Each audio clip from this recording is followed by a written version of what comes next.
Hola, hola, ¿cómo están? Sean todos bienvenidos al Instituto de NIFE, en esta oportunidad presentando la quinta sesión de nuestro curso virtual de 18 horas Matemática Financiera Práctica en Excel. Es un honor para nosotros recibirle a todos ustedes nuevamente en esta plataforma para continuar con esta capacitación especializada.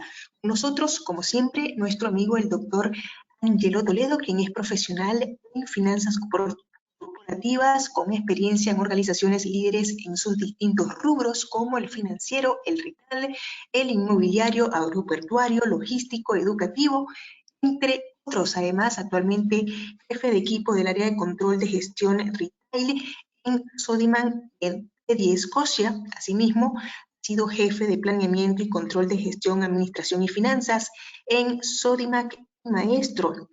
Del mismo modo, ha trabajado en el equipo corporativo de Falabella Perú, que tiene, pues por supuesto, empresas asociadas como Saga, Totus, Sodimac, Maestro, Banco Falabella, Seguros Falabella, Viajes Falabella, Open Plaza, Mall Plaza, entre otros. Además, es catedrático en distintas capacitaciones, como en este caso, y le damos la más cordial bienvenida al día de hoy. Doctor Toledo, gusto en poder saludarle, gusto también en poder recibirle después de estos días que no hemos podido conectarnos con usted y estamos bien contentos de tenerle nuevamente en plataforma. Sin más, le cedo los micrófonos y las pantallas para que pueda iniciar la sesión del día de hoy. Adelante.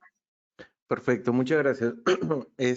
No, nuevamente muchas gracias. Perdón nuevamente, a todos por no haber podido asistir la semana pasada. Estuve lamentablemente con COVID, así que se me hacía bastante complicado por dictar. No dicté en ninguna institución en la cual estaba dictando, evidentemente porque no podía conversar bien, no podía hablar.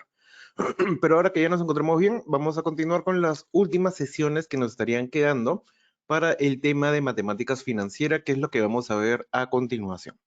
Entonces, retomando nuevamente los temas que habíamos visto en la sesión pasada, no sé si me pueden ayudar por favor con la sección de preguntas para poder... Acá está, ya, perfecto.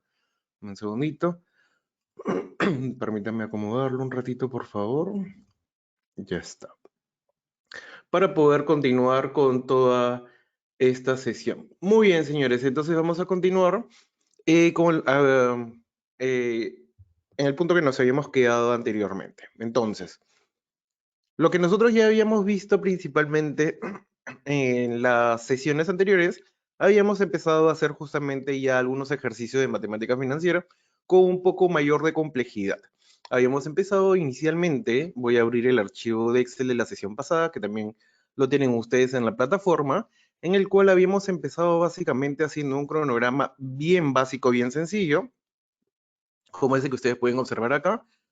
Y sobre ese cronograma, que es el que yo les había comentado inicialmente, es un cronograma que normalmente se trabaja para empresas o para organizaciones que no son financieras. Inclusive si tú me dices, oye, Ángelo, quiero hacer un análisis de, no sé, quiero hacer un prepago el día de hoy, quiero hacer un adelanto de mi crédito, etcétera. Yo, como les había comentado, de mis 10 años de experiencia profesional, 8 años los vengo trabajando en empresas que no son del sistema financiero.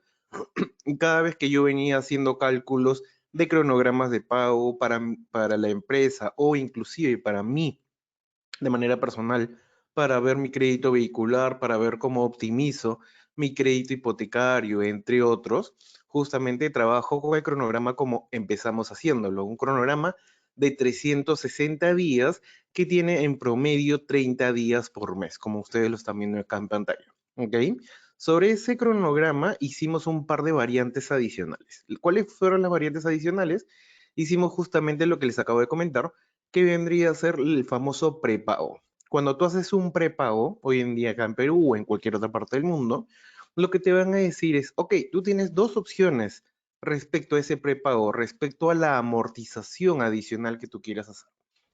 La opción del prepago te brinda normalmente dos opciones en el sistema financiero. Te dicen, puedes reducir la cuota, ¿ok? ¿Eso qué quiere decir? Que si tú pagabas 500, como lo podemos ver en el caso anterior, 504, ahora tu cuota se va a reducir a menos, a 283. Entonces ahí estamos viendo una reducción de la cuota per se. Acuérdense que cuando hablamos de reducción de cuota, el tiempo comprometido, el tiempo final, se sigue manteniendo exactamente igual. Lo único que está cambiando es el tamaño de la cuota. Y si nosotros hacemos esa reducción de cuota, nosotros vamos a obtener un beneficio, como ustedes pueden observar acá, por ejemplo, de 4.000 soles aproximadamente. ¿Ok? Luego, la otra opción que tú tienes al momento de hacer un prepago ya no es el de la reducción de cuotas, sino es el de la reducción de la cantidad de cuotas. ¿Ok? Entonces, nosotros habíamos visto básicamente que si tú pagas 504, en este segundo escenario vas a seguir pagando exactamente lo mismo, los 504, pero el plazo ya no va a ser el mismo. Si tu plazo inicial había sido comprometido en 72 meses, como ustedes van a observar ahora, el plazo se reduce a 40 cuotas, ¿ok? Donde básicamente tenemos un ahorro de interés o una eficiencia muchísimo mayor. En este caso, en el caso anterior de 4.000 soles, y acá vamos a tener de casi 6.000 y medio, 6.500, 6.600 soles aproximadamente, ¿ok? Entonces eso es lo que habíamos visto ya en la sesión anterior. Y acá era muy importante lo que les había comentado, ¿no? Acá ustedes cuando les preguntan cuál es lo que mejor te conviene, cuál es lo que más te conviene, la respuesta no es siempre el tema de reducir la cantidad de cuotas, sino el tema es cuál es la situación de la persona que, estamos hablando de persona natural, persona jurídica, que va a hacer este prepago. Si la persona jurídica o natural se encuentra pagando sus cuotas, pero se encuentra asfixiada, eso quiere decir que está llegando a las justas a poder pagar sus cuotas, lo que evidentemente más le conviene es reducir la cuota para que le quede un poco más de liquidez. Sin embargo, si la persona está tranquila con el pago de sus cuotas, no tiene ningún inconveniente de liquidez, básicamente lo que le conviene es reducir la cantidad de cuotas. Eso es lo que habíamos visto en la sesión pasada. Ahora bien, también hicimos un escenario que justamente viene a ser los típicos que ocurren en cada uno de los países. El segundo escenario viene a ser, bueno, el otro escenario adicional que tenemos es cuando tenemos cuotas dobles o cuotas triples, que hemos observado que si bien existe una eficiencia de intereses, ¿ok? En realidad el efecto total neto en intereses no suele ser mucho, ¿ok? No suele ser wow, no suele ser enorme tampoco. No es que tú entre un escenario de cuotas regulares con un escenario de cuotas dobles, tú vayas a decir, oye, mejor me voy por el de cuotas dobles porque ahí es donde definitivamente voy a pagar menos, ¿ok? Simplemente la variación entre un escenario de cuotas regulares con un escenario de cuotas dobles, lo que te ayuda principalmente y el beneficio que vas a tener principalmente va a ser el de pagar una cuota menor durante determinados meses, pero en los meses evidentemente donde tenemos justamente la gratificación que se nos viene ahorita en el mes de julio, diciembre, pagas el doble de la cuota. Ese simplemente es el beneficio adicional que tendrías en ese caso en particular. ¿Ok? Y luego vimos el caso de escenario del cronograma con amortización constante. El escenario de amortización constante sí tiene un beneficio como tal de lo que vendría a ser intereses porque comenzamos, y esto es muy importante que lo recordemos, los intereses siempre los vamos a pagar alineados con el saldo insoluto que nos esté quedando a nosotros. Cuando hablo del saldo insoluto, básicamente estoy refiriéndome al saldo que nos está quedando todavía pendiente de pagar. Entonces, si nosotros hacemos una amortización constante, lo que va a ocurrir es que el saldo se va a reducir muy rápidamente. Y como el saldo se comienza a reducir muy rápidamente, al contrario de un escenario de cuotas simples o cuotas dobles, donde la amortización empieza chiquitita y luego comienza a crecer, entonces el ahorro de intereses va a venir justamente por esta parte. En el escenario de amortización constante, ahí tienes una mayor eficiencia, ahí tienes un menor pago de intereses porque tu saldo se reduce más rápidamente. Ahora, es importante recordar que el escenario de cronograma de amortización constante se utiliza normalmente para personas jurídicas. Si tú agarras y le preguntas a tu funcionario como persona natural, oye, yo quiero tener un cronograma de amortización constante, no te lo van a dar. Eso, créeme, ni acá en el Perú por lo menos no existe un escenario de amortización constante para personas naturales. Para personas jurídicas sí se puede hacer ese escenario, así que no habría ningún problema. ¿ok? Luego hicimos un tercer caso especial, algo que no sé si de repente alguno de ustedes lo conoce, lo ha escuchado en algún momento, que viene a ser el famoso periodo de gracia total o periodo de gracia parcial, pero periodo de gracia parcial. ¿Qué cosa es un periodo de gracia? Un periodo de gracia básicamente trabaja de la siguiente manera. O cuando tenemos un periodo de gracia, normalmente se dice que tenemos una famosa cuota comodín. Y ustedes la van a poder encontrar en los distintos contratos de las entidades financieras al momento de hacer justamente el contrato del cronograma de pagos. Ahí van a ver ustedes que dice justamente que en cualquier momento en el año tú puedes utilizar una cuota comodín. El hecho de hablar de una cuota comodín, estamos hablando de que en algún momento en específico, si yo me quedo sin flujos de efectivo, en lugar de no pagarle a la entidad financiera, yo le digo a la entidad financiera, ¿sabes qué, entidad financiera? Voy a utilizar mi cuota comodín en este momento. Al utilizar la cuota comodín en ese momento, lo que va a ocurrir básicamente es que no vas a pagar nada de la cuota. Y el hecho de no pagar absolutamente nada de la cuota significa que no vas a pagar ni intereses y significa que tampoco vas a pagar ni capital. ¿Ok? Entonces, como no pagas ni intereses ni capital, en ese periodo en específico donde eliges la cuota comodín, no se va a pagar nada de nada. ¿Cuál es la desventaja de la cuota comodín? La desventaja de la cuota comodín es evidentemente la entidad financiera no va a ser tan buena gente de decirte, sí, no te preocupes, si hay un mes que no quieres pagarme, no me pagues. No, lo que va a hacer la entidad financiera es evidentemente lo que va a agarrar y te va a decir, ok, no me vas a pagar, pero yo te voy a cobrar los intereses que me debiste haber pagado. Entonces, como pueden ustedes observar, en este caso de acá, tenías un saldo inicial de 23.826, que normalmente siempre vemos que entre el saldo inicial y el saldo final normalmente se reduce porque tú estás amortizando. En este caso, el saldo final va a aumentar. ¿Por qué aumenta? Porque se van a capitalizar los intereses que tú no has pagado en ese momento. Y eso justamente es este importe que tú estás observando. De 23 se pasa a 24. Y luego lo que va a ocurrir es que todas tus cuotas se van a tener que retransformar, se van a tener que nuevamente calcular con la finalidad de hacer nuevamente el cronograma y llegar al periodo final con el saldo final 0. Eso vendría a ser un cronograma de periodo de gracia total. Finalmente hablamos también de un periodo de gracia parcial, en el cual ocurre también bastante. Este también suele ocurrir, en Perú lo he visto muy poco, pero sí suele ocurrir. El periodo de gracia parcial lo que hace básicamente es toma justamente esta figura de no pagar, ¿ok? Pero en este caso en específico lo que va a hacer es, te va a decir, ¿sabes qué? Yo no te voy a perjudicar ampliándote los intereses, ¿ok? ¿Por qué? Porque acuérdate que en el periodo de gracia total lo que ocurre normalmente es que tú no pagas ni intereses ni capital. En el periodo de gracia parcial lo que tú vas a pagar son únicamente intereses. El capital no se incrementa, el capital no se aumenta, el capital no capitaliza intereses, vale decir, valga la redundancia. ¿Ok? Normalmente este tipo de periodo de gracia parcial lo he visto, por ejemplo, cuando las entidades financieras te ofrecen crédito, tú agarras y le dices a la entidad financiera, oye, ¿sabes qué? Quiero hacer, no sé, una luna de miel, me acabo de casar, etcétera. Entonces la entidad financiera te dice, oye, sí, ya, qué chévere, qué bonito, ya mira, ¿sabes qué?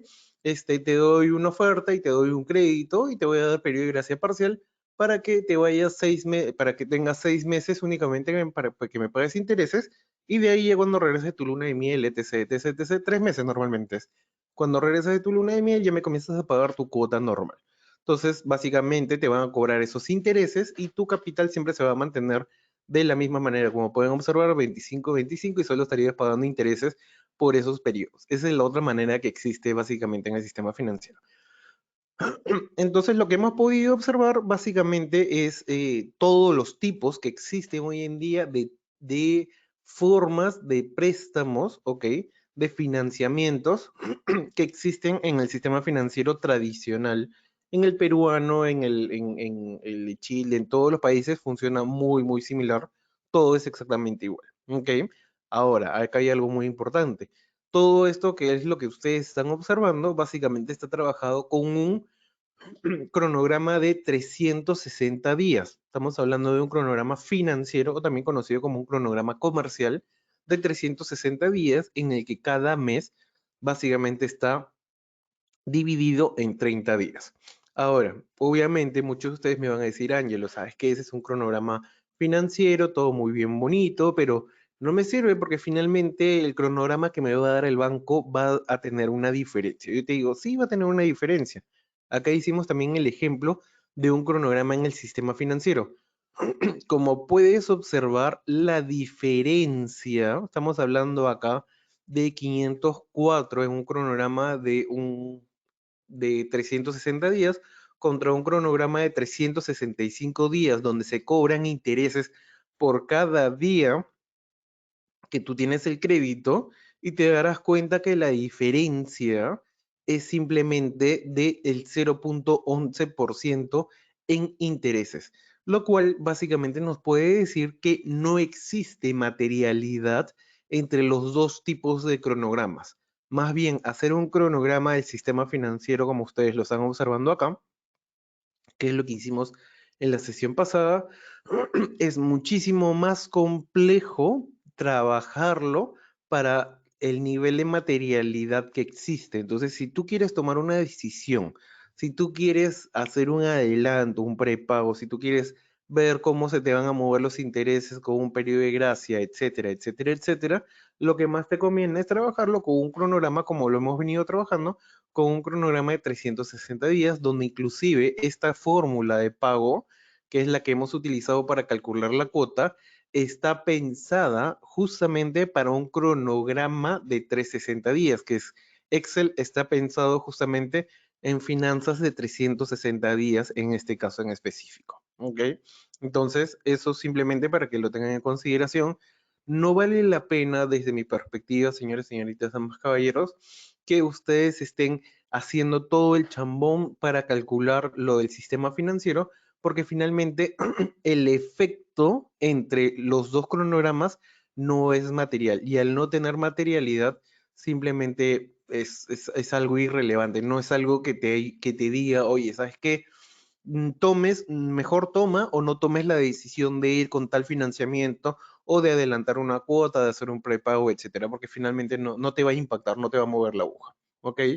Vemos acá preguntas, agradezco la aclaratoria, un crédito de un auto me indican tasa de interés de 6,25, tasa efectiva 6,43. ¿Podría aclarar a qué se refiere? Lo vamos a ver en un ratito más. Esa sería la tasa de costo efectiva, lo vamos a ver en un ratito adicional. Buenas noches, por favor, ¿podría apagar la cámara para que la pantalla se amplíe un poco más? No es el tema de la cámara. A ver, voy a apagar porque igual ustedes lo pueden ampliar con su mouse. ¿Cómo se calcula el interés cuando se utiliza una cuota comodín? Bueno, eso lo vimos la sesión pasada en el tema de la... Acuérdense, el interés siempre se calcula sobre el saldo insoluto. Entonces ustedes pueden ver acá, por ejemplo, tenemos la tasa efectiva mensual y siempre vamos a hacer justamente el cálculo del interés que vendría a ser el saldo insoluto o el saldo inicial multiplicado por la tasa. Ahí no hay mayor ciencia. El interés se calcula absolutamente como hemos venido calculando los intereses en las sesiones anteriores. ¿De acuerdo? Eso para cualquier cronograma. Estoy hablando de si es un cronograma con amortización constante, el interés también es exactamente igual. Es el saldo por la tasa, el saldo por, sí, está bien, el saldo por la tasa. Estamos hablando de periodo de gracia total, el periodo con cuota comodín, o el periodo de gracia o el periodo de gracia parcial también se calcula saldo por la tasa. Ok. Muy bien, señores. Entonces ahora voy a cerrar este archivo y vamos a empezar con el archivo de la sesión 5. Vamos a tener acá, tenemos varios ejercicios donde justamente está alineado con una de las consultas que acaba de hacer uno de nuestros compañeros. Así que vamos a ver justamente eso que nos están preguntando. Nos están diciendo, oye, Ángelo, tengo un crédito donde me han ofrecido una tasa de 6,25. pero la tasa de costo efectiva me la están dando en 6,43. Es una tasa de un vehicular, es una tasa bastante buena. ¿Eres de Perú? Discúlpame. Osvaldo, ¿eres de Perú?